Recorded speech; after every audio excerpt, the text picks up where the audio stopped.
ഇത് പരിശുദ്ധാത്മാവിൻ്റെ തലമുറയാണ്. വിശുദ്ധനായ പോൾ ആറാമൻ മാർപ്പാപ്പ പറഞ്ഞു, നമ്മൾ പരിശുദ്ധാത്മാ യുഗത്തിലാണ് ജീവിക്കുന്നത്. നമ്മൾ അധിവസിക്കുന്ന ഈ കാലഘട്ടം പരിശുദ്ധാത്മാവിൻ്റെ കാലഘട്ടമാണ്.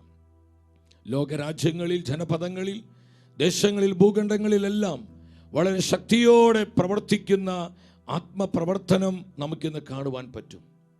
സഭാ ചരിത്രത്തിൽ ഇതുവരെ സംഭവിക്കാത്ത വിധത്തിൽ ഒരു വലിയ ആത്മാക്കളുടെ കൊയ്ത്തുത്സവത്തിലേക്ക് തൻ്റെ സഭയെ പരിശുദ്ധാത്മാവ് നയിക്കുന്ന ഒരു കൃപയുടെ സമയത്തിലാണ് സഹോദരങ്ങളെ ഞാനും നിങ്ങളുമായിരിക്കുന്നത്.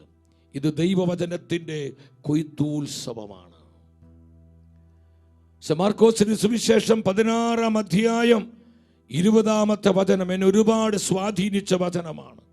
പലപ്പോഴും ആവർത്തിച്ച് ഈ വചനം വായിച്ച് കർത്താവിൽ നിന്ന് കൃപ സ്വീകരിക്കുവാൻ പലപ്പോഴും ഞാൻ പരിശ്രമിക്കാറുണ്ട്.